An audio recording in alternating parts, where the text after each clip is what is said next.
कब मिलोगे महाराज, मुझे कब मिलोगे। बाबा को संगीत से बड़ा प्रेम था और कभी इन्होंने किसी से संगीत सीखा नहीं, लेकिन संगीत का जो स्वाभाविक एक नैसर्गिक प्रेम था, नैसर्गिक ज्ञान भी था इनको संगीत का। बहुत अच्छा गान करते थे और इन्होंने स्वयं कहते हैं कि संगीत की जो अधिष्ठात्री देवी सरस्वती जी माँ को की आराधना की इन्होंने, और सरस्वती जी ने स्वयं आकर के इनको आशीर्वाद दिया और कहा कि तुम अप्रतिम संगीतज्ञ हो गए, अनुपम, अर्थात तुम्हारी कोई बराबरी करने वाला नहीं होगा। तो इस तरह से ये नाद सिंधु का इनको दर्शन हुआ। नाद सिंधु का मतलब है कि जो संगीत है उसको नाद कहा जाता है, और नाद के बारे में बताया जाता है कि जो अनाहत नाद होता है वही नाद सिंधु है। और ये अनाहत नाद कहाँ रहता है? हमारे हृदय में। हमारे हृदय में निरंतर ध्वनि उत्पन्न होती रहती है, और जो संगीत भीतर है वही संगीत को हम बाद में परिवर्तित करते हैं और उसको अनेक रागों में प्रकाशित करते हैं। दतिया के बाद में फिर वो वहां से वृंदावन चले गए थे। वृंदावन में चूंकि इनको संगीत का बहुत अच्छा ज्ञान था, तो चूंकि रास मंडलियां उसमें पर रास किया करती थी और जगह जगह ये रास देखते हुए घूमते रहते थे वृंदावन में। ये अब तो वृंदावन का स्वरूप ही बिगड़ गया है। अब तो जो 40 साल से जो स्वरूप बना है वृंदावन का वो बिल्कुल नगरीय हो गया है। पहले वृंदावन वास्तव में वृंदावन था, मंदिरों के अतिरिक्त सब कुछ प्राकृतिक था। मैं बचपन में जब जाया करता था तो वहां मैंने पेड़ों के नीचे बैठ करके रास देखा है। ये रास इस तरह नहीं होता था जैसे आजकल होता है, बड़े बड़े हॉल में रास हो रहा है, ऐसा रास नहीं होता था। मुझे आज भी याद है वो जो पारस मणि वाली जो कथा है उसका मैंने रास देखा था।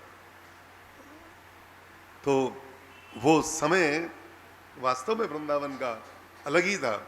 वृंदावन की विभूति, वृंदावन का जो दृश्य, जो स्वरूप, जो भाव, जो दिव्यता उस समय पर थी, वो आज मालूम नहीं कहाँ लोप हो गई है। आज हम जब वृंदावन पहुंचते हैं तो भीड़ भीड़ भीड़, इतनी भीड़, और लोग जो है वो भीड़ जैसे मेला लगा हुआ हो वैसे वहाँ पहुँच जाते हैं, और उसमें पता नहीं ठाकुर जी जो हैं वो कहाँ लोप हो गए हैं।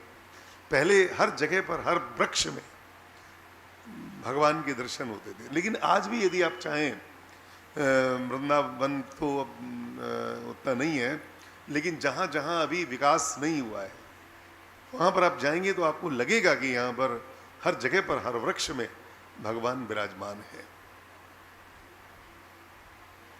तो संगीत का चूंकि ज्ञान इन्हें अधिक था तो रासलीलाएं हुआ करती थी। रासलीला में ये संगीतकारों के पास जाके बैठ जाते थे और संगीतकारों के पास जाके बैठ करके इनका संगीत बजाया करते थे, और गाते बहुत अच्छा थे, बहुत अच्छे भजन गाया करते थे, पद गाया करते थे। ये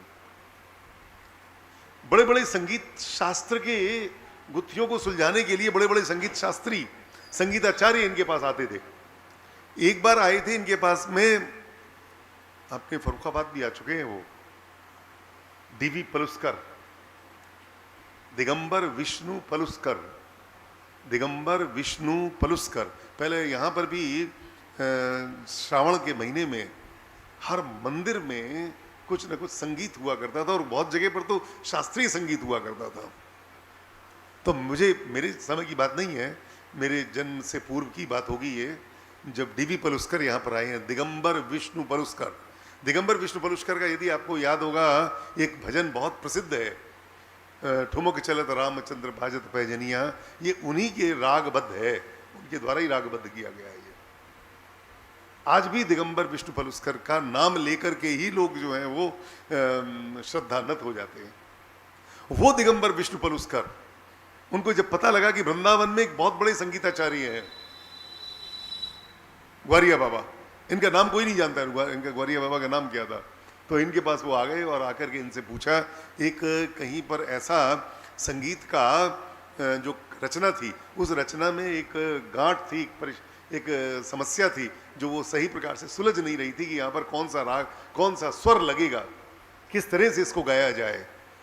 और वो उसमें पर यमुना तट पे बैठे हुए थे, जमुना जी नहा करके आए, जमुना जी के किनारे बैठे हुए थे, तो जमुना जी के रेत पर उन्होंने वो सब पूरा का पूरा जो सरगम होती है वो वहीं पर लिख दी उन्होंने कि इसकी सरगम ये बनेगी।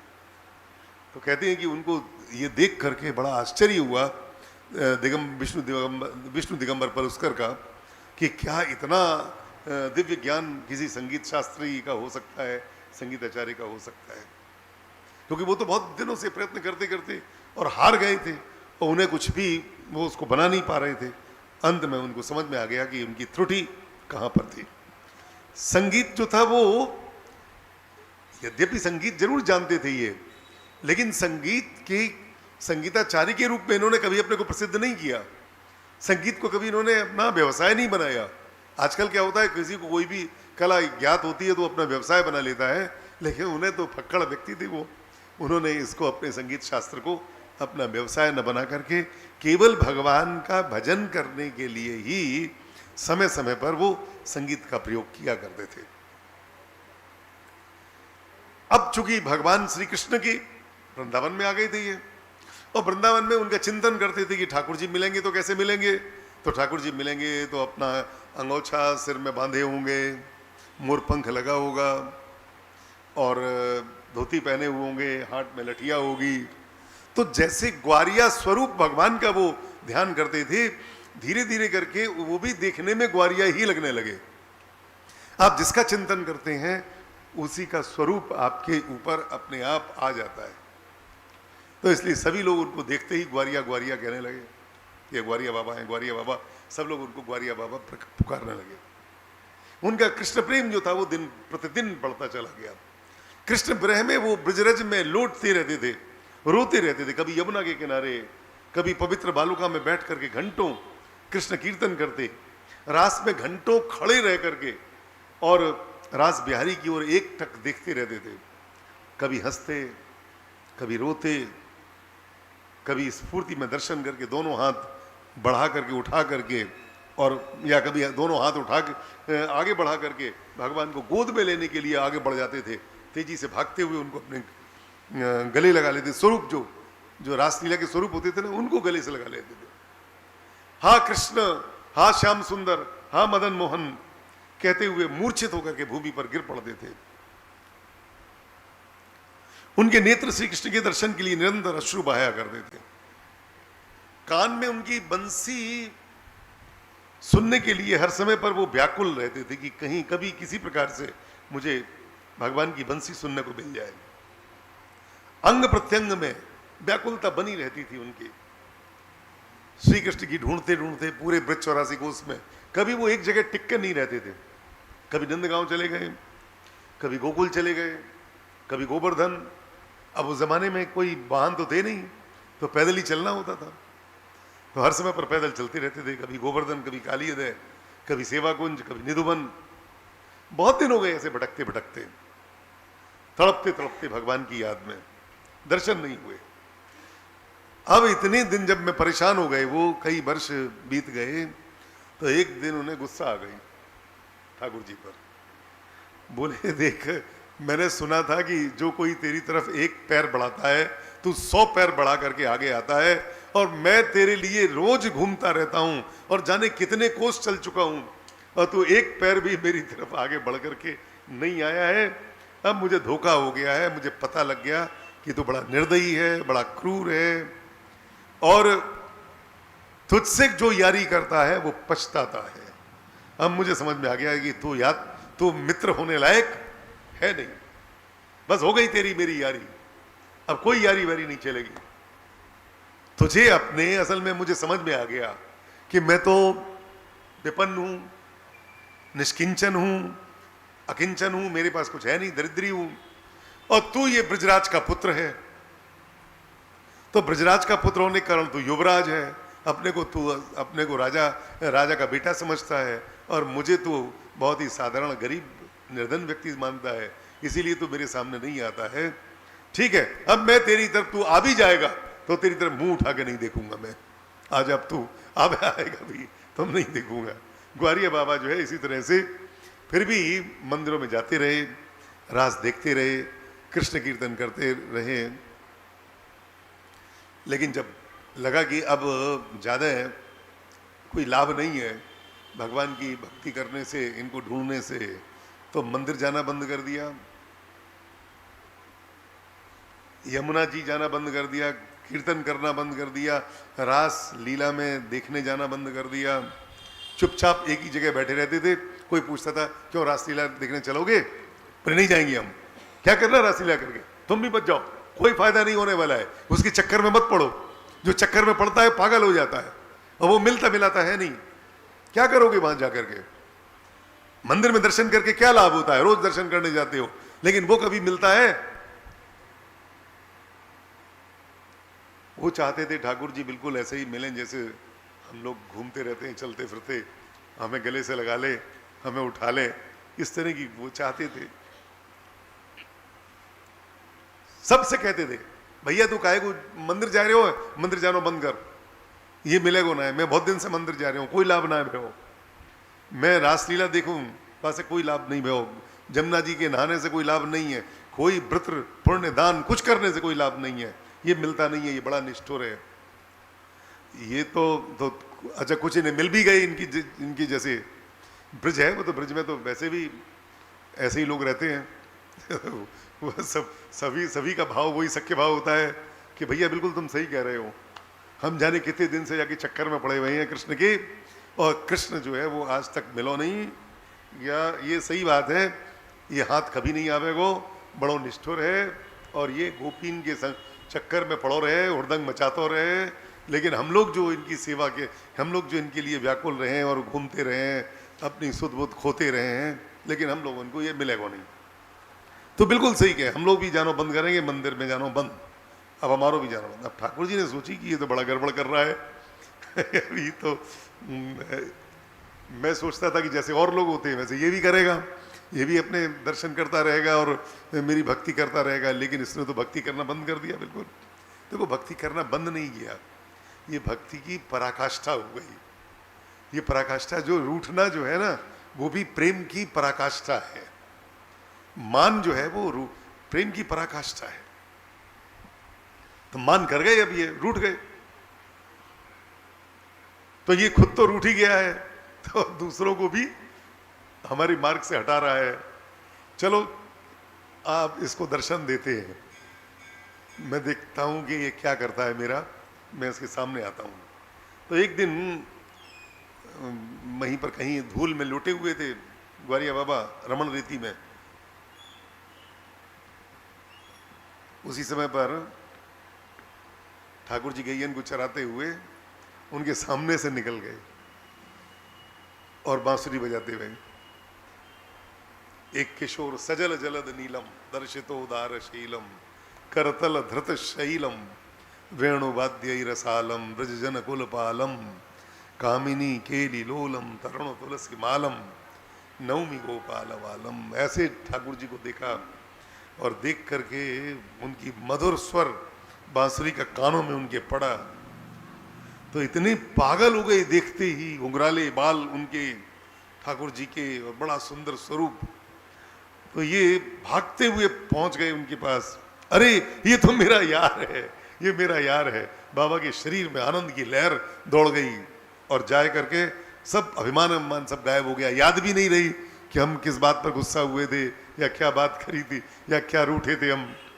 और जाकर के उनके पास पहुंच गए, स्तब्ध खड़े होकर के, सजल नेत्रों से आंखों से आंसू बह रहे हैं, और निरंतर भगवान की रूप माधुरी का पान कर रहे हैं।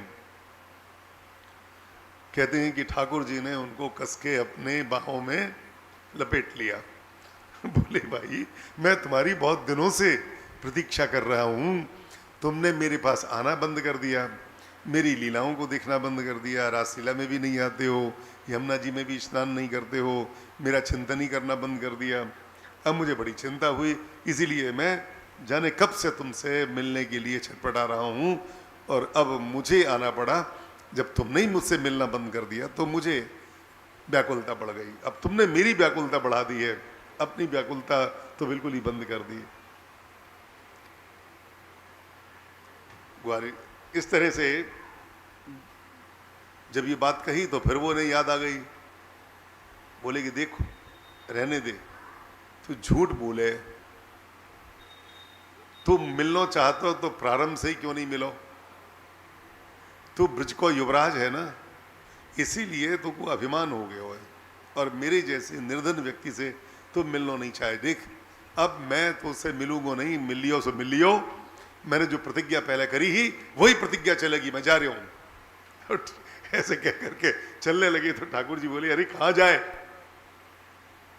जब मैं तेरे सामने खड़ा हूं तो मुझे छोड़ करके जा रहे हो? है कि नहीं नहीं मैं जा रहा हूं, मैं नहीं मिलूंगा।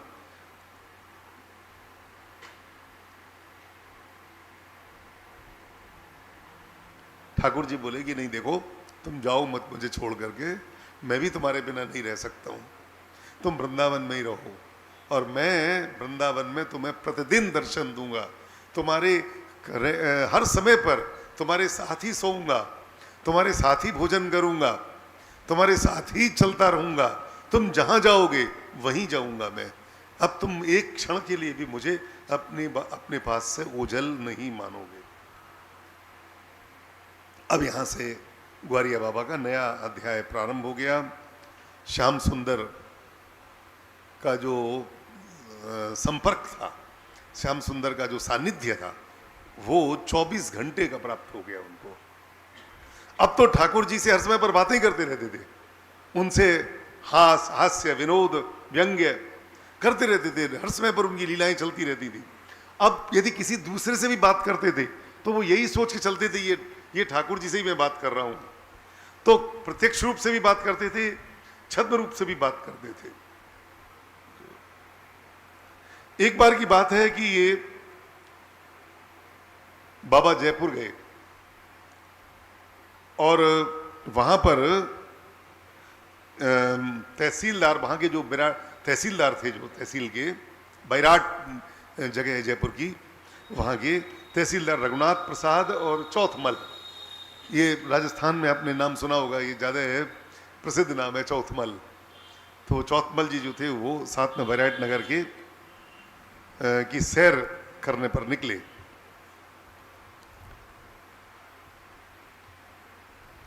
रात, और इसके बाद में उन्होंने इनको अपने साथ में ले लिया और कहा चलो हमारे साथ, आपको हम जयपुर घुमा लाएं और जगह। तो कहते हैं जब लौट करके आए हैं ये, तो रात्रि हो गई बहुत, तो रात के 10 बज गए। नंदगांव जब लौटे हैं तो थके हुए थे, खाने की कुछ व्यवस्था नहीं थी, इसलिए भगवान का स्मरण किया कि अब कौन भोजन देगो, कौन कहाँ किससे कहेंगे 10 बजे कहाँ मिलेगा भोजन। तो सोने की तैयारी करने लगे। उसी समय एक बालक आया, एक लोटा लेकर के दूध का, बोला बाबा ये दूध जो है रामकली ने भेजो है।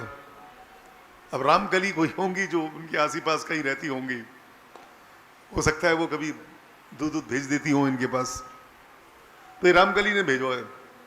बाबा को थोड़ा आश्चर्य हुआ कि रामकली को कैसे पता हो कि मैं अब आ गया हूं। खैर कोई बात नहीं है, दूध रख दे भैया, और लोटा रामकली को भिजवा दीजिए आप।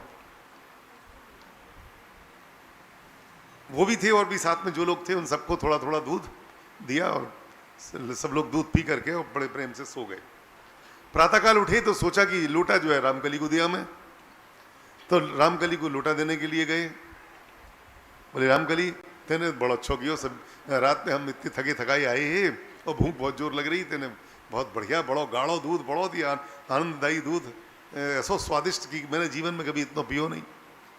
ये दूध तू कहाँ से लाई है, इतना अच्छा दूध तेने भेजो। पूरी मैंने कौन सा दूध भेजो, मैंने तो कोई दूध भेजो नहीं। कि नहीं भेजो, एक बालक आया हो मेरे पास में, मैंने कही कि रामकली ने भेजो है, मेरे झूठ क्यों बोले। बोले नहीं नहीं मैंने नहीं भेजो है। कह देखो ये लोटा है तेरो, लोटा लौटाने की भी कही है। जो लोटा देखो मैंने, लोटा देख करके बोली अरे महाराज ये लोटा तो मंदिर को है, नंदगांव की मंदिर का लोटा है ये, मैं जानती हूं इसको, ये आप मंदिर में देखिए आइए, मंदिर का लोटा है, नहीं तो खो जाएगा। अब ये वहां से किशन लाल जी की सेवा चल रही थी नंदगांव में, तो वहाँ पहुँचे और उनसे कहा कि ये लोटा क्या आप कहाँ को है, मंदिर को है लोटा? तो बोले हाँ हाँ, ये तो लोटा हमारा है। अरे ये लोटा ही तो खूब मैं ढूंढ रहा हूँ सवेरे से, ये कहाँ चलोगे हो? बोले कि लोटा में मैंने दूध भर कर के और घर ले जाने के लिए रखो, यहाँ आले में मैंने रख दियो, और यहाँ की बात मैं घर चलो गया, वो भूल गया हो, यहाँ लोटा रखो रह गया हो। सवेरे आया मैंने सोची कि लोटा ले लूँ, लोटा गायब यहाँ से। तुम्हारे पास लोटा कैसे पहुंच गया हो? बोले कि एक बालक आया हो मेरे पास, वह बालक ने कही कि ये रामकली ने दूध भेजो है, मैं समझो रामकली मेरे पड़ोस में रहे, माने भेजो होगो। बोले नहीं तो कौन तुम्हारे पास ले गया हो? कि एक बालक हो वो लेके आयो। कहे अच्छा तो समझ में आ गई कौन बालक है, तुम्हारी चिंता बहुत करे बालक, ठाकुर जी तुम्हारी बड़ी चिंता करते हैं हर समय पर। तो कहते हैं कि सुनते ही उनकी आंखों से अश्रुधारा बहने लगी, रोने लगे वो बहुत बुरी तरह से कि ठाकुर जी को कितना कष्ट करना पड़ता है हमारे लिए। एक कथा और भी है इसी में कि एक बार ये रासलीला तो देखने पर जाने लगे, फिर तो बात भगवान मिल गए। अब इनको हर जगह पर भगवान की प्राप्ति होती थी, हर जगह पर इनको भगवान की उसका सानिध्य मिलता था। तो एक दिन इन्होंने रासलीला के लिए, होली के दर्शन के लिए जा रहे थे, तो हलवाई से कही भैया 2 किलो वो गुलाब जामुन दे दे, ठाकुर जी को भोग लगाना है। तो 2 हड़िया, एक हड़िया मिट्टी की हड़िया में पहले गुलाब जामुन दी नहीं जाती, आज भी शायद बहुत सी जगह पर मिल जाती है मिट्टी की हड़िया में। तो मिट्टी की हड़िया में मैंने गुलाब जामुन भरी, ऊपर से पत्ता बांधो और दे दियो। तो 2 हड़िया ले ली और पपीता लिए 2 और चल दिए रासधारी के पास में। राजधारियों वहां पर जाकर के उनको खिलाना था राजधारियों को। इसी बीच में 2 बालक छोटे छोटे आ गए, मुकुट उकुट लगाए भाई, पूरे राजधारियों का जो स्वरूप होता है, जैसे कृष्ण बलराम बनते हैं वैसे आ गए। बोले बाबा भूख बहुत जोर लग रही है, कछु खवावे को। बोले तेरे लिए तो ला ही रहे हैं, चल। अच्छा वो जानते थे, पहचानते भी थे उन दोनों बालकों को, रासलीला में कृष्ण बलराम बनते थे वो। बोले तुम्हारे लिए ही ला रहे हैं भाई, तुम्हें इतनी धैर्य नहीं है, मैं वहीं पर लेके आ रहा था तुम्हारे पास ही। बोले ना मैं भूख बहुत जोर लग रही है, अभी यहीं दे दो। तो वहां बैठ करके उन्होंने अपनी गोद में दोनों बच्चों को बैठाया और बैठा करके उसमें से गुलाब जामुन निकाल करके दोनों को बड़े प्रेम से खिलाना शुरू कर दिया। जब पूरी 2-3 गुलाब जामुन बची होंगी, बोले बाबा बस अब पेट भर गया। दोनों बालक उठे और बोले कि अब मैं तुम्हें वहीं रासलीला में मिलूंगा। दोनों बालक भाग गए। इसके बाद में ये अपने घूमते घामते वहां पहुंच गए जहां रास मंडप था, जहां रासलीला होती थी। वहां दोनों बैठे थे बालक। तो बोले देखो भाई ये तो दोनों आए करके मेरे पास में गुलाब जामुन खाए गए हैं, अब तुम लोगों की बची हुई गुलाब जामुन तुम्हारे लिए एक और ये मेरे पास मटकी है, एक सेर, वो तुम लोग ले लो। और पपीता या कि मतलब बचो भे हो, जो पपीता और ले लो, जाको दे रहे हैं, एक पपीता तुम लोगों के लिए है। वो दोनों बालक बोले क्यों बाबा झूठ बोले, मैंने कौन से गुलाब जामुन खाई, कौन से तेने मुँह गुलाब जामुन के भाई, हमें तो एक गुलाब जामुन नहीं मिलो।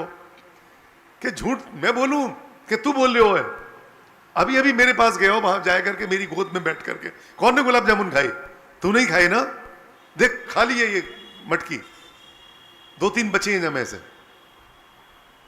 बोले नहीं बाबा मैं सच बोल रहा हूँ, हम गए नहीं, दोनों यहीं बैठे हुए हैं जब से, हमें तो ये श्रृंगार कर रहे हो हमारा स्वामी, ये इनके जो रासलीला वाले स्वामी होते हैं, तो श्रृंगार करके हम कहीं जाए नहीं और कभी जाने भी नहीं देंगे हमें, हम तब से यहीं पर बैठे हैं, हम कहीं गए नहीं हैं। वो स्वामी जी भी बोले रासलीला वाले, बोले नहीं भाई ये तो हमारे पास ही बैठे हुए हैं, इनका श्रृंगार करके हमने बैठा दिया है तब से, ये आपके पास कहां से पहुंच गए? बोले बात क्या कर रहे हो भाई, हमारे पास गए हैं, हमारी गोद में बैठे हैं, मैंने अपने हाथों से इन्हें खिलाए है गुलाब जामुन, और देखो ये बढ़िया खाली हो गई है। और यही दोनों बालक, इनको पहचानता हूं, रोज इनके दर्शन करता हूं। दोनों बालक बोले बाबा मैं नहीं, हम दोनों में से कोई नहीं गए हो, और वो स्वामी जी भी बोले नहीं ये नहीं गए, ये पक्की बात है। तब इनको ध्यान आई कि अरे ठाकुर जी ने कह रखी है कि हर समय मैं तुम्हारे साथ रहूंगा, तो आज जो है वो मेरे पास में इन स्वरूपों के रूप में आ गए ये, और आकर के कृष्ण बलराम मेरे गुलाब जामुन खा गए। फिर आनंदित हो गए, वो समझ में आ गया कि अब तो ठाकुर जी हमारे सामने हमारी सेवा 24 घंटे लेने लगे हैं। अब कोई समय ऐसा नहीं जाता जब वो हमारी सेवा ग्रहण ना करते हो।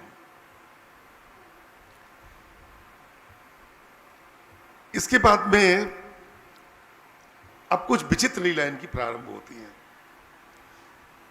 जैसे जैसे प्रेम बढ़ता चला गया वैसे वैसे इनका जो व्यवहार है वो भी अनिर्वचनीय हो गया।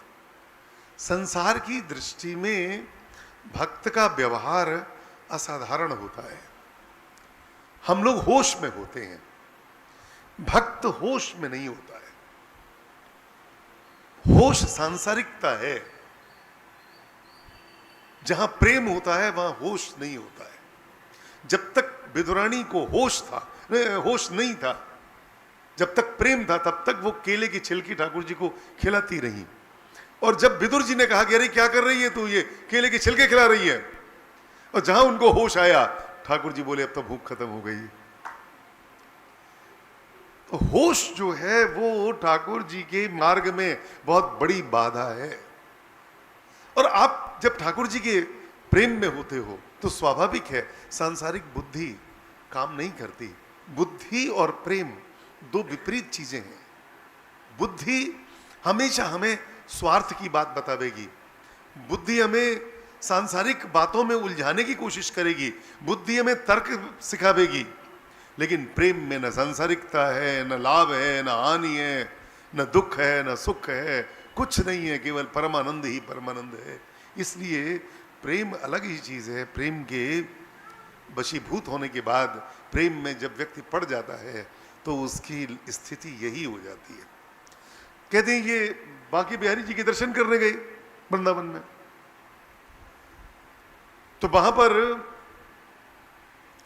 एक कटहरा था, वो एक फव्वारा था, तो फव्वारे में चारों तरफ उसके कटहरा लगा दिया गया था, जिससे कि लोग फव्वारे के ऊपर न गिर पड़े। चारों तरफ कटहरा लगा दिया गया। ये कटहरे के भीतर घुस गए, भीड़ बहुत थी, कटहरे के भीतर घुस करके, और ये वहां पर बैठे रहे, लगातार दर्शन करते रहे लगातार। बहुत से लोगों ने कही कि अरे क्या कर रहे हो तुम, ये कटहरे के भीतर क्यों घुस गए हो? बोले ना, मुझसे बिहारी ने कही है कि कटहरा के भीतर घुस जाए, आराम से दर्शन कर ले मेरे। 1 घंटा हो गया, 2 घंटे हो गए हैं, लगातार वो दर्शन करते रहे, एक टक भगवान की दर्शन करते करते। इतने में सबने बार बार पट खुले, बार बार भोग लगा, आरती हुई, सब कुछ हुआ। वो लगातार जब तक दर्शन खुलते रहे तक होते रहे। और इसके बाद में लोगों ने जय जयकार करना शुरू किया, बांके बिहारी की जय, कुंज बिहारी की जय जब बोलना शुरू किया, हरदास महाराज की जय।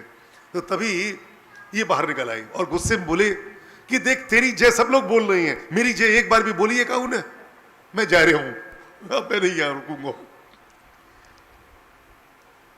ये सब जय तेरी बोले, मेरी कोई जय नहीं बोले, मैं जा रहा हूं। और चुपचाप जो है वहां से गुस्सा होते हुए बिहारी जी से निकल के बाहर चले गए। अब आप बताइए इसके आप क्या कहेंगे? ये एक भंगिमा है प्रेम की, और वो भी सख्य भाव की भंगिमा, कि भगवान से लड़ जाना, भगवान से कहना कि नहीं जो आपके साथ होता है वो मेरे साथ होना चाहिए। आपकी जय बोलते हैं तो मेरी भी जय क्यों नहीं बोलते हैं? मित्र लोग कहते हैं नहीं कि तू अपनी जय बुलवावे, मेरी नहीं बुलवावे, मेरी भी बुलवा। तो इस तरह से ये कटहरे वाली जो लीला है ये भी बड़ी प्रसिद्ध है इनकी। ऐसी छोटी छोटी लीलाएं हैं जिनका मैं वर्णन आपको कर रहा हूं। तो इस तरह से एक बार इनके पास में इनकी महिमा को समझ बढ़ती चली जा रही थी लगातार।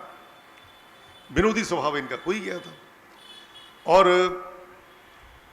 रंग जी का मंदिर का कोई मेला था, वहां पर गए थे। वहां से रथ संध्या के समय पर लौट रहा था, और संध्या के समय पर लौटते समय पर इन्होंने एक किशोरी बालिका को देखा ऐसी 12-13 साल की कोई बालिका जा रही थी।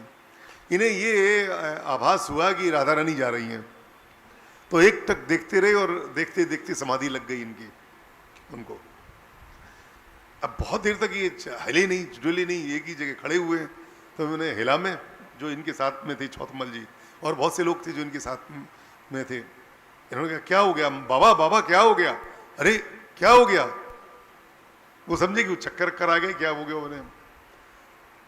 तब बोले कि क्या करूं, अभी मैं अभी लौट के आया हूं, श्री जी अकेली जा रही तो मैं अभी पहुंचा के आया हूं, अभी लौट के आया हूं, बंशीवट पहुंचाया हूं मैं, ठाकुर जी के पास पहुंच गई, अब मैं आ गया हूं। अब ये बताइए कि भाव बन गया इनका, किशोरी बालिका को देख करके राधा रानी भी बन गई, और रागानुगा भाव में ये उनको पहुंचा भी आए ठाकुर जी के पास, लेकिन कहीं गए नहीं है, खड़े हुए वहीं पर। तो इसका मतलब है कि इनकी जो साधना थी वो 24 घंटे की साधना हो गई थी, हर समय पर उसी भाव में रहते थे ये। हंसी मजाक तो हमेशा था ही इनके पास में, विनोदी स्वभाव के थे, बिना विनोद के कोई कभी रहते ही नहीं थे, हर चीज में विनोद करते थे, हर चीज में मजाक करते थे। तो एक बार दतिया नरेश, जो इनको पहले अपने पास में रखा था जिन्होंने, जब वो मगरमच्छों से बचा करके इनको, तो दतिया नरेश एक बार दर्शन करने आए इनके। दर्शन करने के लिए इनसे कहा कि महाराज वृंदावन में बहुत दिन हो गए हैं आपको रहते, भाई कब से आए हो, कितने वर्ष हो गए हैं, चलो आप दतिया चलो। दतिया चल, तो उन्होंने मना कर दिया कि नहीं नहीं दतिया नहीं जाएंगे हम। जब राजा बहुत पीछे पड़ गए, बोले ना माने तो ठीक है चलेंगे। अच्छा ठीक है, ऐसा है, मैं आऊँ 2 घंटा में भी लौट करके सामान वामान ले आऊँ जरा, फिर चलूंगा तेरे संग। थोड़ी देर में, 1 घंटे पर बाद बेचारे इंतजार कर रहे थे दतिया नरेश, दतिया के राजा। तो ये अपना कालो मोह गए, उनने कालिक पोती मोह पे, और एक गधा के ऊपर बैठे, और गधा के ऊपर बैठ करके उनके सामने आए गए, बोले चलो चलो दतिया चलो। बोले महाराज ये क्या वेश बना रखा है। बोले जो वृंदावन छोड़े बाको यही हाल हो गए। जो वृंदावन छोड़े बाको यही हाल हो गए। अब चुप, मेरा वृंदावन छुड़ा रहे हो, तो ठीक है, फिर तो यही रूप में चलना पड़ेगा, और तो कोई तरीका नहीं है। यानी कि महाराज हम दतिया नहीं ले जाएंगे, तुम जहां हो वहीं ठीक है, यहीं रहो। तो ये शिक्षा क्या है, छोटी सी लीला है ये। उनके भक्तों की लीला बड़ी गहरी होती है, बड़ी मार्मिक होती है। इसका मतलब ये कि ब्रज का वास किसी भी अन्य स्थान से ज्यादा महत्वपूर्ण है। जाते तो थे ये, कई बार इधर उधर चले जाते थे, लेकिन लौट के आ जाते थे किसी जल्दी से जल्दी। ये ब्रज की बात को छोड़ते नहीं थे, ब्रज में ही रहने की प्रयत्न करते थे।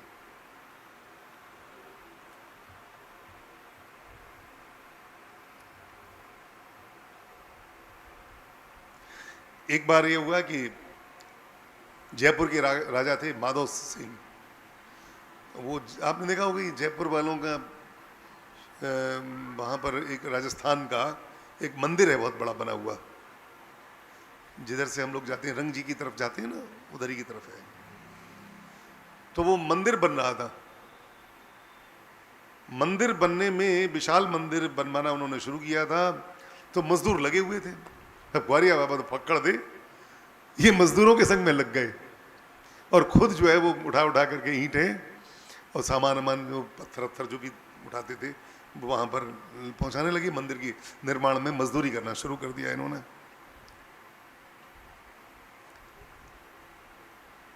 जो कुछ मजदूरी मिलती थी उससे गुड़ चना खरीद करके वो मजदूरों में ही बांट देते थे। इन्हें कुछ चाहिए नहीं था कुछ भी, मजदूरी का करेंगे क्या, कहाँ रखेंगे। तो एक दिन माधव सिंह आए, उन्होंने देखा कि मजदूरों में एक मजदूर बड़ा तेजवान, बड़ा सुंदर, गौरवर्ण, और मजदूरी कर रहा है। तो इन्होंने निकट आकर के पूछा। जब पूछा तो पहचान भी गए, अरे ये ग्वारिया बाबा है। तो उनके चरणों में साष्टांग दंडवत किया राजा ने। बोला महाराज ये आप क्या कर रहे हो, मजदूरी कर रहे हो आप, ये तो मजदूरों का काम है, आप क्यों कर रहे हो। बोले देख तेरे पास पैसा है, तू पैसा से मंदिर बनवा रहे हो, मेरे पास शरीर है, मैं शरीर से मंदिर बनवा रहा हूं, तो तेरे मुंह में अंतर का है। तू शरीर से काम ना कर सके, मैं तो शरीर से काम कर सकूं। काऊ के पास तन है, काऊ के पास धन है, काऊ के पास तन है, तो जो जाके पास में है वो अपना लगावे, भाई के हिसाब से बने। तो मैं तुझसे कम थोड़ी हूं, तू धन लगा रहे हो, मैं तन लगा रहे हूं। तो बोले महाराज आपसे कौन जीत सके, आप जो कर रहे हो सही है, लेकिन मेरी एक प्रार्थना है कि आप जयपुर चलो। तो बोले जयपुर जाके क्या करेंगे वहां पे, जयपुर में क्या रहेंगे हो। बोले नहीं, हम जयपुर जाने की बात मैं अपने लिए नहीं कह रहा हूं, मैं अपने घर में नहीं बुला रहा हूं आपको, आपको गोविंद देव जी बुला रहे हैं, गोविंद देव जी ने बुलाया हो, चलो ना। बोले भाई देखो यार की इच्छा तो ये है कि वृंदावन मत छोड़ो, अब तू कह रहे हो गोविंद जी ने याद किया है, तो गोविंद तो मेरो यार है, और वो कई रूप में कहीं कहीं रह रहे हो, चलो चल ठीक चलेंगे, चल भैया चलो। तो ये चल दिए वहां पर। अब गोविंद देव जी से मिलने के लिए, गोविंद देव जी तो ब्रज के ही हैं, तो जहां भी ये जैसे गोविंद देव जी हैं, तो जयपुर इसीलिए वृंदावन माना जाता है। गोविंद देव जी, मदन मोहन जी करौली में, तो वृंदावन कितना विस्तार हो गया। नाथद्वारा में श्रीनाथ जी, तो इस तरह से भगवान जो है वो जहां जहां हैं वहां वहां वृंदावन है। तो इसलिए संत लोग जो हैं वो यदि जाते भी हैं कहीं पर, तो केवल भगवान के दर्शन करने के लिए या भगवान से मिलने जाते हैं, और कोई अन्य उपाय कारण नहीं है। तो ये गोविंद देव जी के पास पहुंच गए। जब ये जयपुर चले गए, कुछ दिन वहां रहे, वहां जाकर के इनकी तबीयत खराब हो गया, अस्वस्थ हो गए। राजवैद्य चिकित्सा करने आ गए इनकी, राजा के यहाँ, ये राजा के अतिथि थे, तो बड़े बड़े राजवैद्य इनकी चिकित्सा कर रहे थे। कुछ दिन वहां रहने के बाद में ये फिर अस्वस्थ हो गए।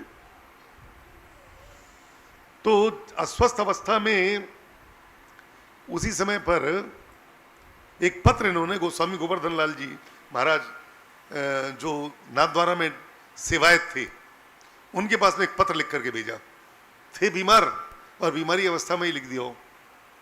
और उसमें पत्र में क्या लिखा, पत्र की भाषा भी यदि समझो आजकल कोई पढ़ भी ले तो समझ में नहीं आएगा। पत्र में लिखा कि मैंने एक शेर पकड़ो है, पिंजड़ा की तैयारी करो। मैंने एक शेर पकड़ो है, पिंजड़ा की तैयारी करो। पत्र लिखने के पश्चात एक दिन वो पहुंच गए भाई, नाथद्वारा जाने के लिए तैयार हो गए। तो राजा बोलो महाराज अभी तो मत जाओ, अभी तो आप अस्वस्थ हो, अस्वस्थ स्थिति में कैसे नाथद्वारा चले जाओगे।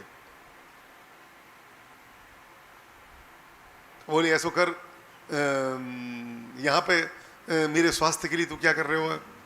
बोले दवाई हो रही है आपकी, आपको रोज दवाई खानी पड़ेगा ना।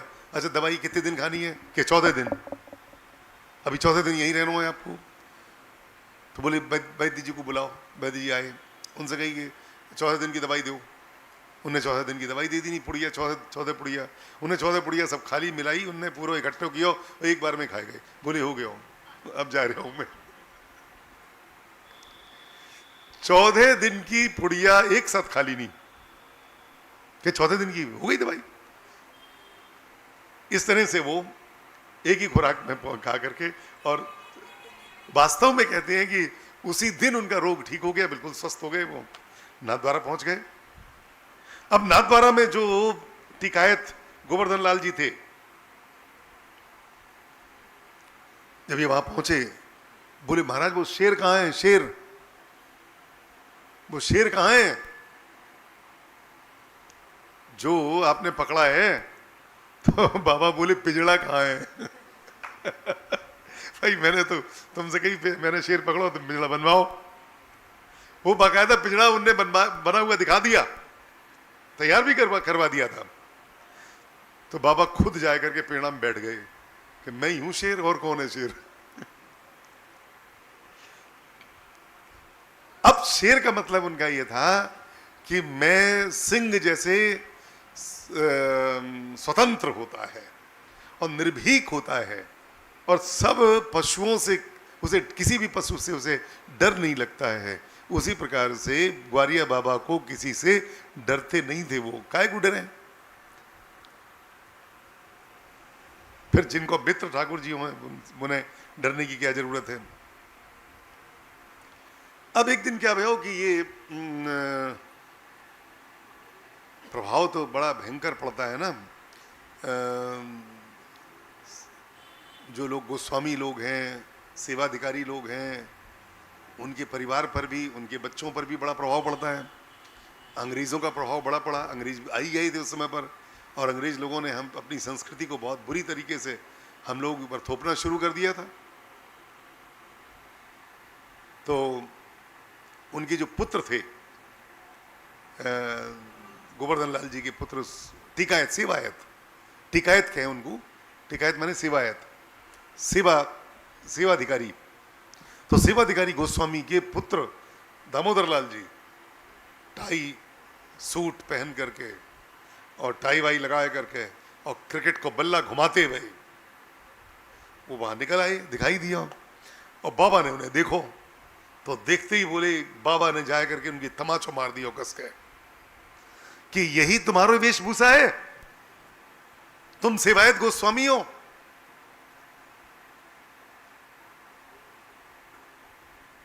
धिक्कार है तुम्हें। अब वो तो बेचारे डर के मारे चले गए, इनकी डांट खाए करके, तमाचो खाए करके। लेकिन ये खुद इन्हें ग्लानि भई कि मैंने एक सेवाधिकारी गोस्वामी के पुत्र को मैंने मारा है, तमाचा मार दिया।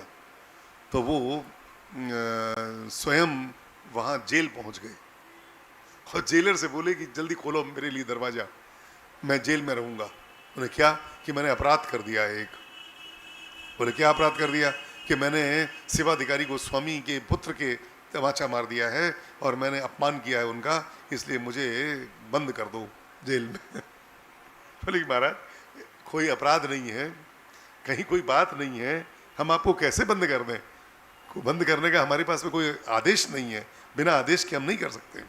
जब उन्हें गोवर्धन लाल जी को पता लगा, टिकायत सेवायत गोस्वामी जी को, वो भागते हुए आए और आकर के उन्होंने पहले तो अपने लड़के की तरफ से उनसे क्षमा मांगी कि महाराज मेरे लड़के ने बहुत बड़ा अपराध किया जिसके कारण आपको ये सब करना पड़ा।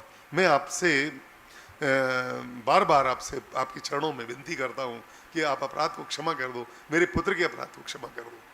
आप अपने ऊपर ही अपराध ले रहे हो, आप जेल वाले से कह रहे हो कि मुझे बंद कर दो। महाराज अपराध तो बालक का है, आपका अपराध कहां से हो गया? तो बाबा आपने बहुत अच्छा किया, मेरे पुत्र को भ्रष्ट होने से बचा लिया, अब कृपा करके चलिए यहाँ से। बाबा जेल से निकल करके वृंदावन के लिए चल दिए। फिर वो वहां से फिर नाथद्वारा में नहीं रुके, वृंदावन आ गए। अब नाथद्वारा से वृंदावन में आए तो एक और बड़ी विचित्र घटना घटी।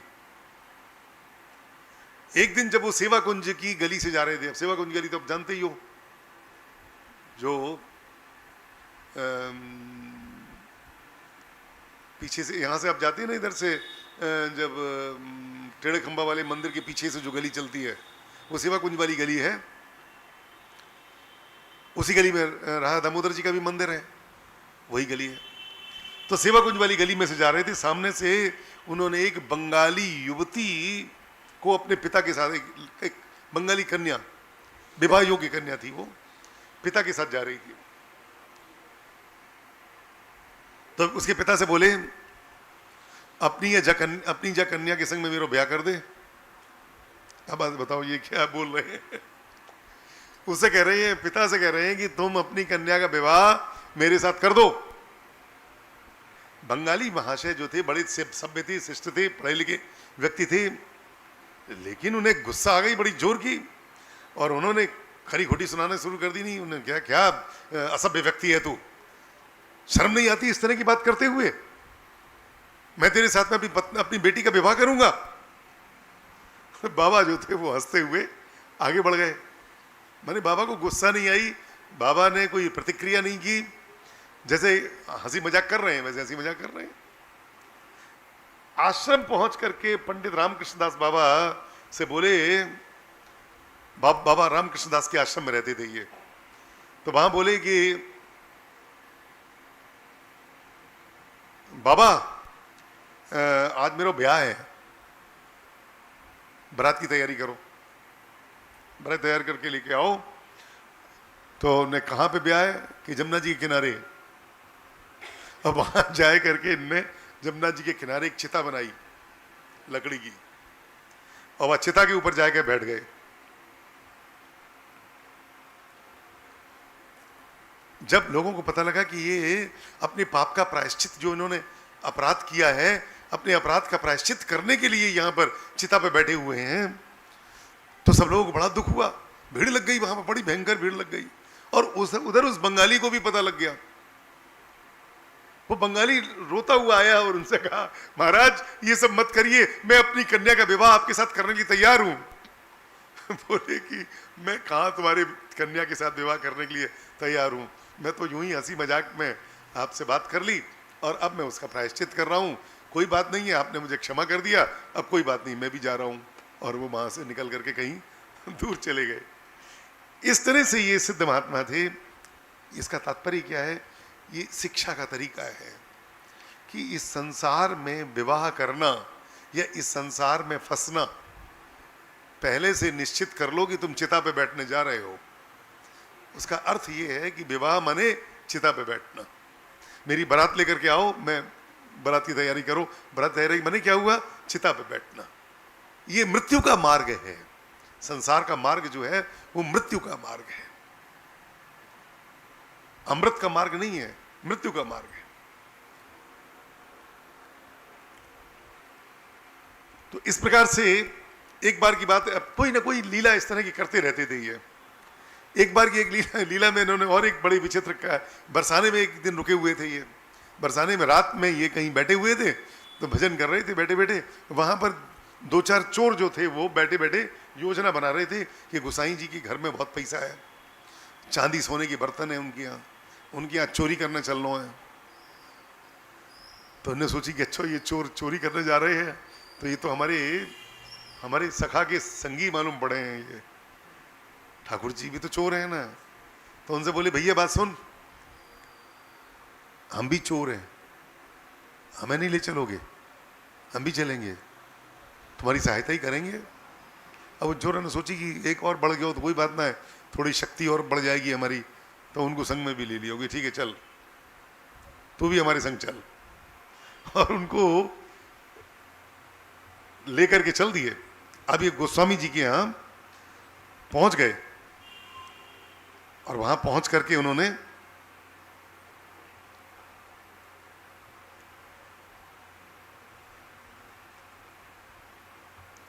उनसे कहा, जब देखा कि चोरों ने सब सामान वामान जितना भी था वो सब बटोर लिया और बांध बूंद करके सब तैयारी कर ली। नहीं, अब इन्हें तो कोई किसी चीज में कोई था ही नहीं। ये ठाकुर जी ढूंढ रहे थे कि उनके ठाकुर जी कहाँ हैं, गोसाई जी के ठाकुर जी भी होंगे। तो ठाकुर जी का मंदिर वहां पर था। श्री कृष्ण भगवान गोपाल जी शैया पे सो रहे थे। तो उनसे बोले, क्यों तू सो रहे हो है? देख तेरे घर में चोरी हो रही है और तू सो रहे हो है, उठ उठ। अब वो उठे नहीं। अच्छा अच्छा, समझ में आ गई, तू बिना घंटा के नहीं उठेगो, जोर से घंटा बजाए हो, और जो घंटा बजाए हो तो सो। सब लोग घर के उठ गए, क्या भयो क्या भयो, ये घंटा कौन ने बजाया हो, घंटा कौन ने।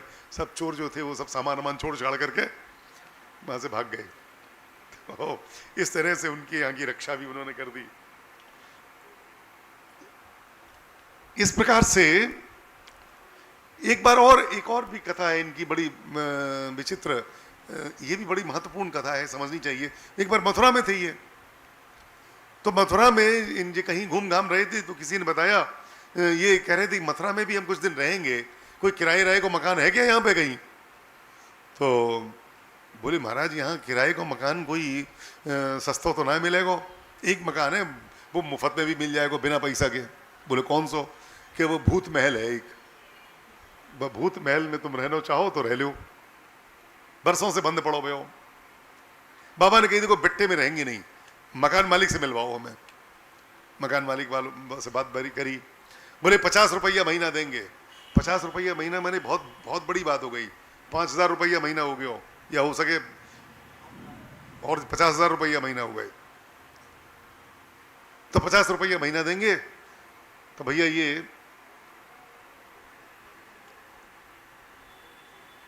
तो सफाई वो करवाई। तो इनके संग में मथुरा एक मंगामल जी रहते थे, मूंगामल जी। तो मूंगामल जी जो थे वही उनको मथुरा ले गए थे। तो मूंगामल जी से बोले कि भैया जरा सफाई करवा दे घर में। तो सफाई के लिए मजदूर लेने गए वो मजदूर बोलो कहाँ सफाई होगी? बोले भूत महल में।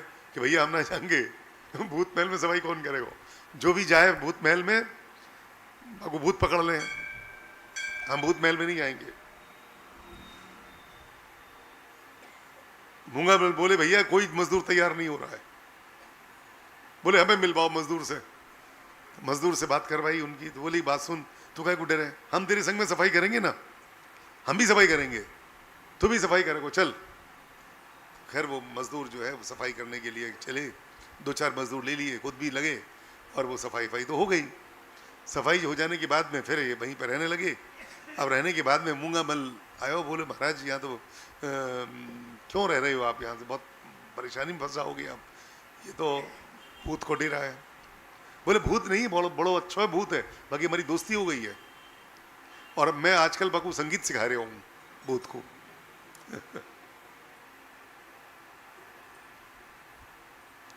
संगीत सिखाने के लिए एक हारमोनियम भी मंगवा लियो वहां पे मूंगामल से। अब मूंगामल को विश्वास ही नहीं होगी कि भूत से संगीत सीखेगो। तो बोले कि इतने दिन से तुम रह रहे हो, 1 महीना हो गया तुम्हें रहते हुए, भूत ने तुम्हारी संगीत विद्या कुछ सीखी है? कि हाँ, बड़े अच्छे राग निकाले हैं वो। कि दिखाओ हमें कहाँ है। तो उन्होंने दिखायो, जो हारमोनियम हो वहाँ कोई नहीं है, अपने आप हारमोनियम बजने लगो। अब वो जो रीड थी वो अपने आप दबने लगी, आवाज़ भी आने लगी, सरगम भी बजने लगी। बेचारे को पसीना आएगा मूंगामल को, भैया मेरे को मत दिखाओ ये, तो मुझे बहुत डर लग रहा हो है। बोले एक काम कर, उन्हें सामान लिख करके दियो पूजा को, कि ये भूत को अंतिम संस्कार करना है, ये सामान बाजार से लेके आ। अंतिम संस्कार का मतलब क्या, मारनो है कि ना मारनो ना है, बाकी पूजा करनी है, और पूजा करने के बाद में भाग जाएगा वो, चलो जाएगा यहाँ से, नहीं यहाँ नहीं रहेगा। मैंने खुद कही है हमसे, या लिए करनी है बाकी पूजा। तो वो सब सामान मंगवाए करके और भूत की पूजा करवाई उन्होंने। पूजा करवाए करके वह घर को पूरी तरीके से भूत मुक्त कर दियो। अब भूत मुक्त हो गया तो वहाँ पर जो जिसका मकान मालिक था उसी को मकान भी दे दिया। ये किसी अपने साधारण स्थान पर रहने लगे। कहते हैं कि इतनी प्रसिद्धि हो गई, अब जहाँ गई है ये सिद्ध बाबा लोगों की प्रसिद्धि होती है तो पूरे नगर में भीड़ लग जाती है। भीड़ लग गई इनके पास, लोग आने लगे, हजारों लोग इकट्ठे हो गए। अब ये बहुत चक्कर में पड़ गए कि ये तो बहुत मुसीबत आ गई, यहाँ पर हमारे पास में इतने लोग यदि आते रहेंगे तो कैसे काम चलेगा, मेरा तो भजन नहीं हो पाएगा। तो एक दिन इन्होंने और काम किया, ये एक वेश्या के पास पहुंच गए और वेश्या से कही कि तुम एक बार मेरे संग में चलो, जो तुम्हें धन लेना हो उसको ले लो, लेकिन मैं मेरे संग में बैठ करके और घोड़ा गाड़ी पे बैठ करके पूरे नगर में मैं निकलूंगा तुम्हारे संग। तो वेश्या के संग में पूरी नगर में निकले। चारों तरफ से सब लोगों ने देखो कि अरे ये तो वेश्यागामी व्यक्ति है, हे भगवान, हम तो या सिद्ध पुरुष समझ रहे। इसके बाद में किसी ने आना जाना उनके पास बंद कर दिया, कोई नहीं गया फिर इसके बाद। खैर मथुरा भी छोड़ आई है, और मथुरा छोड़ करके फिर इन्होंने पुनः वृंदावन में आ गई है। कहते हैं कि वृंदावन में एक बार की बात है, फिर ये वृंदावन से माधव सिंह आए ग्वारिया जी के पास, जो इनको पहले जयपुर ले गए थे। फिर आए, बोले कि महाराज गोविंद देव जी बुला रहे हैं आपको, गोविंद देव जी का पाठोत्सव है, वहां चलना है आपको। तो गोविंद जी के दर्शन का लोभ था, चल दिए ये जयपुर। तो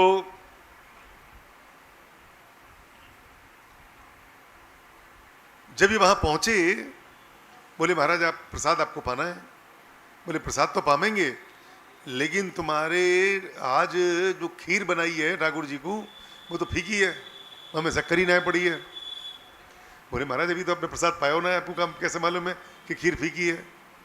कि ना खीर ठाकुर जी ने अभी मुँह से कही है कि ये मुँह फीकी खीर पे पाए रहे हो गोस्वामी। तो वो देखा गया प्रसाद लेकर के, तो पता लगा कि वाकई में खीर फीकी है, उसमें बूरा नहीं डाला गया। तब फिर उसको सब लोगों को समझ में आई कि वास्तव में इनको जो ठाकुर जी बताते हैं वो किसी को नहीं बता सकते। एक बार की बात है कि बाबा ने ब्रह्मचारी जी के मंदिर में बाबा ने वहाँ पर एक कमरा किराए पे लिया, उनका आश्रम था और बहुत बढ़िया किराए, जैसे आजकल बहुत बढ़िया बढ़िया कमरे बनते हैं, पहले भी कमरे बनते थे बहुत अच्छे। तो एक कमरा लिया उन्होंने और उसमें कीमती कीमती गलीचे बिछाए। किसी से कह दिया होगा, तो राजा महाराजा इनके शिष्य थे, तो सब कीमती गलीचे बिछ गए उसमें पूरे मकान में, और मसनद वसनद सब लग गई। ये बड़े प्रेम से बैठे और सब सोने चांदी के बर्तन वर्तन भी इनके लिए सब आ गए, रेशमी वस्त्र पहन गए, बैठ करके रेशमी वस्त्र पहन करके बैठे। तो उसी समय पर गिरदावल जी भी आ गए नए परिवेश में, देख करके कि बाबा ये तो बिल्कुल फक्कड़ रहने वाले थे, आज ये इतने सुंदर रेशमी वस्त्रों में क्यों दिखाई दे रहे हैं। तो बोले बाबा आज तो बड़ी ठाट बाट है। बोले जाने ना है तू, मैं राजा हो गया हूँ, राजा, मैं आज से राजा हूँ, मेरी आज्ञा का पालन करो तुम। इतनी देर में ही उन्होंने वहां के ब्रजवासियों को सबको बुलाया और बुला करके कहा कि देखो ऐसा करो कि जितना भी सामान तुम्हें दिखाई दे रहे हो यहाँ पे सब लूट ले जाओ। तो सब उन्होंने जिसको जो समझ में आया, सोने चांदी के बर्तन सब, जो भी गहने वगैरह जो भी दिखाई दिए वहां पर, वो सब ले गए और बाबा जाकर के फिर एक कुटी में जाकर के रहने लगे।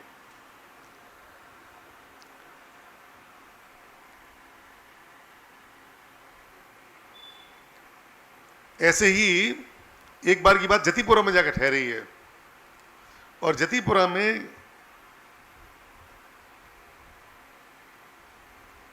अभिषेक हो रहा था। अब ये ध्यान से सुनने की बात है, संत लोग कैसे शिक्षा देते हैं ये समझने की बात है। जतिपुरा में अभिषेक हो रहा था, तो दूध को अभिषेक, फिर दही को अभिषेक, फिर घी के ऊपर घी। अब क्या होता है कि हम लोग अपने उसमें आकर के, अहंकार में आकर के और सेखी में आकर के कुछ ज़्यादा ही करने की कोशिश करते हैं। तो आपने सुना होगा कि आपके मालूम है 40 मन दूध का अभिषेक हो रहा है, इतने का अभिषेक हो रहा है, उतने का अभिषेक हो रहा है, इतना ये हो रहा है, उतना हो रहा है। तो बड़ा गर्व से कही जाती है कि वहाँ पर इतना बड़ा अभिषेक हो रहा है। तो जब औषधियाँ और घी वगैरह डाला जा रहा था, इसके बाद में फिर उन्हें बूरे से पाट दिया गया। इसमें जो चाशनी डाली जाती है ना, बहुत जगह पर हमारे ग्रंथों में लिखा हुआ है कि जो सरकरा स्नान जिसे बोलते हैं, सरकरा स्नान में जरूरी नहीं है कि वो जल से स्नान कराया जाए या चाशनी से स्नान कराया जाए। सरकरा स्नान का मतलब है बूरे से पूरी तरीके से पाट देना।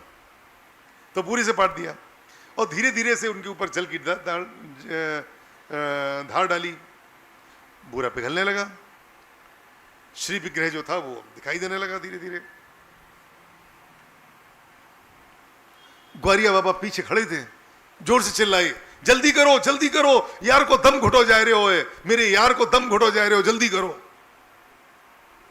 अब सब लोग पीछे देखने लगे, क्या बात है, ये क्यों चिल्ला रहे हैं, बोले दम घुटो जा रहे हो, ये समझ में नहीं आया तुम्हें, है ये विग्रह प्राणवंत होता है और प्राणवंत विग्रह की तुम्हें चिंता नहीं है। तुम्हारे ऊपर इतना बूरो लाद दिया जाए तुम्हारा क्या होगा, इतना घी तुम्हारे ऊपर लाद दिया जाए, इतना दही तुम्हारे ऊपर ओझ दिया जाए, तुम्हारा क्या स्थिति होगी तुम्हारी। तुम्हें अभिषेक कराना नहीं आवे, अभिषेक सूक्ष्म में कराया जाए, जैसे कि श्री विग्रह को कष्ट न हुए। तुम श्री विग्रह को पत्थर को समझ रहे हो। अब आप बताइए कितनी बड़ी शिक्षा है ये। तो उसी समय पर जल्दी से वो जल सब डाल दिया और आगे उन्होंने कहा ऐसा मत करियो, श्री विग्रह के प्राण हो में प्राण। इससे ये सिद्ध होता है कि हम लोगों को अभिषेक में ज्यादा वैभव नहीं दिखाना चाहिए, ज्यादा विस्तार करना नहीं चाहिए। जितने में ठाकुर जी का, अब जैसे छोटा सा बालक है मान लीजिए, अब उसको आप कितने दूध से स्नान कराओगे, कितने दही से स्नान कराओगे, कितने घी से कराओगे? क्या शहद इतना डाल दोगे कि उसकी सांस रुक जाए? हम लोग डालते हैं, जब शहद डालते हैं तो ठाकुर जी का पूरा मुंह ढक जाता है शहद से। जरा अपने ऊपर कल्पना करो कि पूरा शहद यदि डाल दिया जाए एक बाल्टी, तब क्या स्थिति होगी? सांस ले पाओगे क्या? तो ये भाव है। जब हम भाव रखते हैं भगवान के प्रति और प्राणवंत मानते हैं, प्राण प्रतिष्ठा भगवान की हम करते हैं, तो हमें इस बात की भी चिंता करनी चाहिए कि भगवान को कष्ट तो नहीं हो रहा है।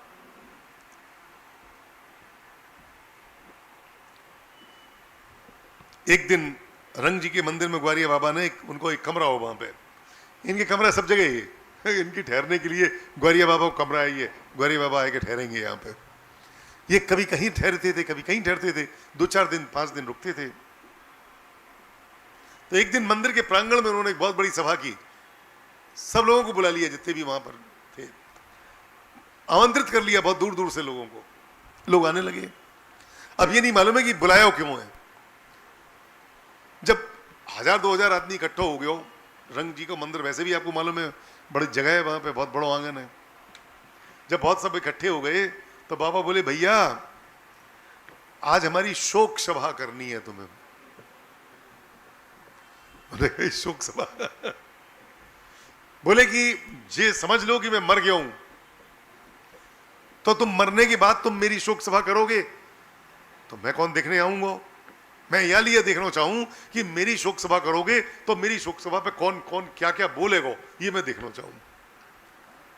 यदि मेरी शोक सभा करो और मैं देखना चाहूं कि कौन किस किस के भाव मेरे लिए क्या क्या है। जब मर जाएंगे बाकी बाद में तुमने मेरी शोक सभा करी तो वैसे क्या लाभ है? हम चाहें कि जीते जी जरा शोक सभा हो जाए तो हमारा मन अच्छा हो जाएगा। है ना विचित्र, बिल्कुल विनोद स्वभाव। ऐसी विनोद स्वभाव बहुत कम भक्तों का होता है। सब लोग समझे कि मजाक कर रहे हैं, हंस पड़े सब लोग। बोले नहीं नहीं देखो भैया, ये मेरी हंसी बात नहीं कह रहा हूं, मैं वास्तविकता कह रहा हूं। तुमको शोक सभा मनानी है। अब बेचारे सब लोगों ने शोक सभा मनाना शुरू कर दियो। बाबा बहुत अच्छे है, बाबा ने ऐसे करते हैं, बाबा ने ये किया, बाबा ने वो किया। सबने अपने अपने अलग तरह से अपने अपने उद्गार व्यक्त करना शुरू कर दियो। अब बाबा बड़े प्रेम से सुनते जा रहे थे, हंसते जा रहे थे, एक एक बात को सुनते जा रहे थे। बड़ा आनंद भी आ रहा था उनको, बड़े प्रसन्न मुद्रा में बैठे हुए थे। कुछ ही दिन बाद, इस शोक सभा के एक मुश्किल से 1 हफ्ते भर बाद, राधा बल्लभ मंदिर में फूल बंगला बना, उसको देखने गए। वहां चौथमल जी भी गए थे दर्शन करने के लिए। बाबा दर्शन करते करते चौथमल से बोले कि चौथमल, एक खबर सुनी तूने? क्या खबर है? कि मेरो तबादलो हो गया, मेरो तबादलो हो गया। बोले कैसो तबादलो? कि परसों होगा मेरो तबादलो, मैं दूसरी जगह जानो है मुझे।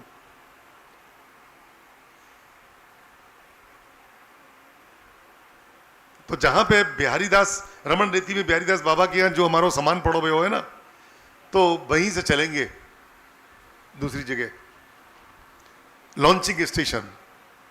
तो तुमसे तो मिल लियो मैं, अब मालूम ना है कब मिलना होगा। चौथमल जी कुछ पूछना चाहते, इतने में वो आगे बढ़ गए। 2 दिन बाद आषाढ़ शुक्ल 14 है 1938, सन 1938। तो कितने वर्ष के हो गए वो? 43 वर्ष। सन 43 में जन्म हुआ था, 1843। तो 57 और 38 कितने हुए? 95 साल। 95 वर्ष की आयु थी उस समय पर। तो वृंदावन का सारा जन समुदाय रमन रेती की तरफ उमड़ पड़ा। सब लोग समझने लगे कि कुछ है, इन्हें शोक सभा भी कर लेनी है अपनी, कुछ बात जरूर है जो ये बता नहीं रहे हैं। तो सब लोग वहां उमड़े, सब चारों तरफ, सबके चेहरे उदास थे, सारा वातावरण शोक मग्न हो गया। और बाबा बैठे बैठे शांत भाव से शरीर छोड़ दिया उन्होंने। बोल श्री कृष्णचंद्र भगवान की जय। जय जय श्री राधे। हरे कृष्ण कृष्ण कृष्ण हरे हरे, हरे राम राम राम राम हरे हरे,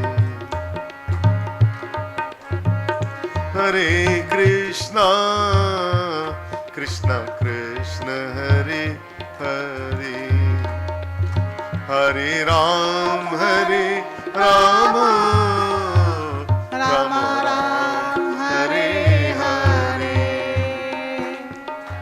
कृष्ण कृष्ण कृष्ण कृष्ण हरे हरे हरे राम राम राम हरे हरे हरे कृष्ण कृष्ण कृष्ण हरे हरे हरे राम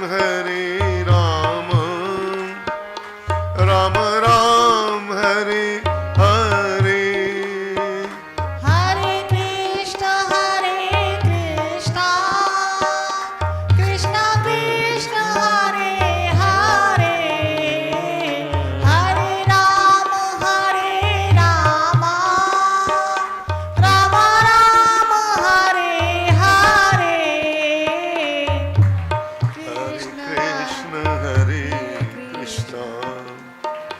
कृष्ण कृष्ण हरे हरे हरे राम राम राम हरे हरे हरे कृष्ण कृष्ण कृष्ण हरे हरे हरे राम राम हरे हरे गौर प्रेमानंदे हरि हरि बोल हरि हरि बोल हरि हरि बोल जय जय श्री राधे जय जय श्री राधे जय जय श्री राधे निताई गौर हरि बोल।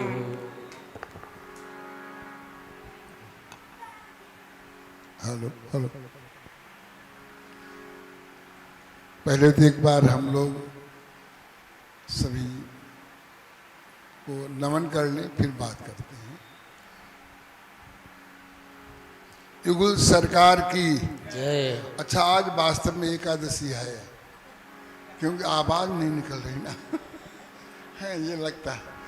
युगल सरकार की जय। युगल सरकार की जय। युगल सरकार की जय। खाटू वाले श्याम बाबा की जय। खाटू वाले श्याम बाबा की जय। खाटू वाले श्याम बाबा की जय। रानी सती दादी की जय। रानी सती दादी की जय। रानी सती दादी की जय। श्री हनुमंत लाल की जय। हनुमंत लाल जी की जय। हनुमंत लाल जी की जय। जय जय श्री राधे।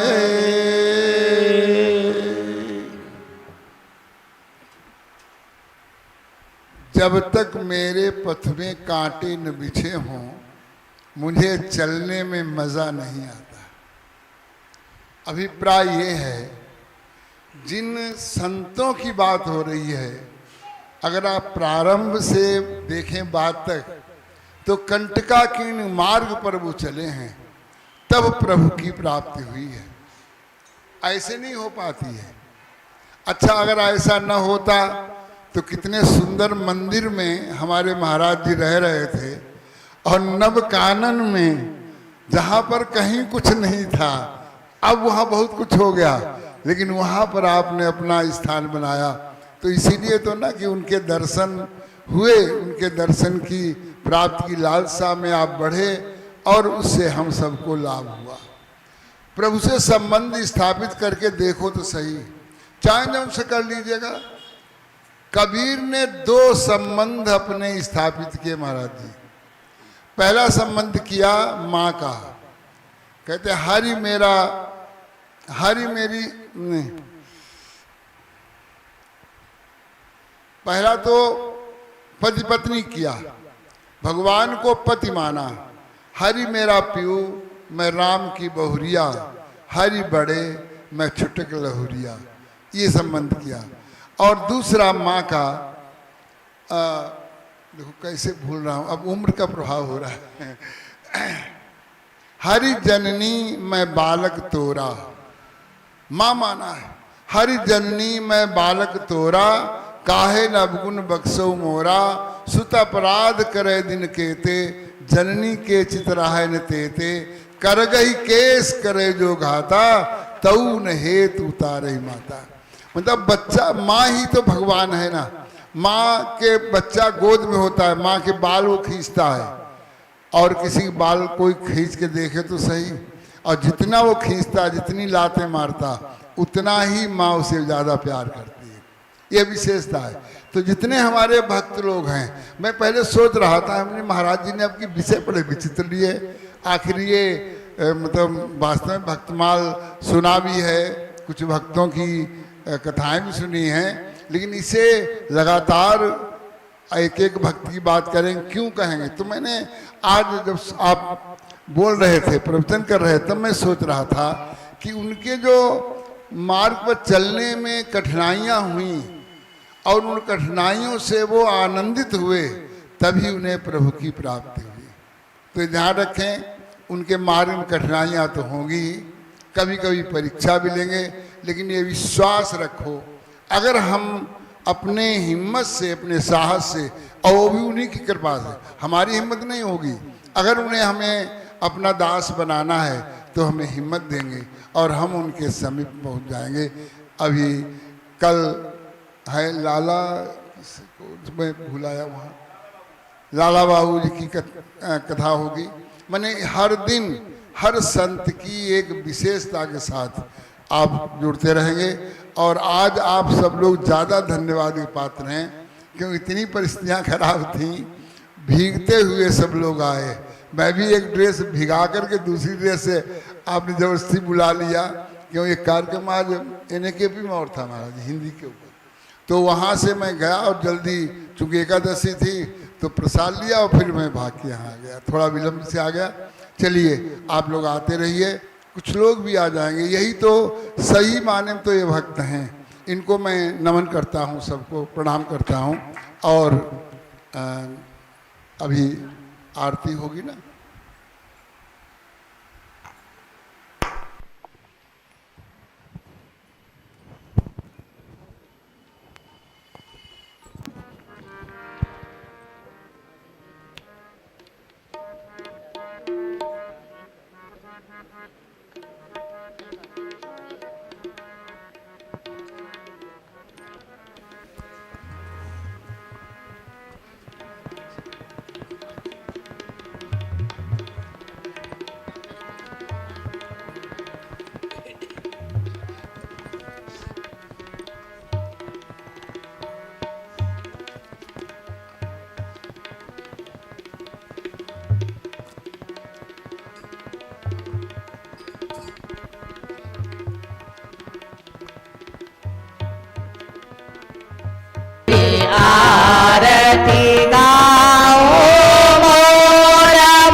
सती दादी की जय, जुन्नू वाली मैया की जय, बाबा तंदन दास की जय, खाटू वाले श्याम बाबा की जय, बालाजी महाराज की जय।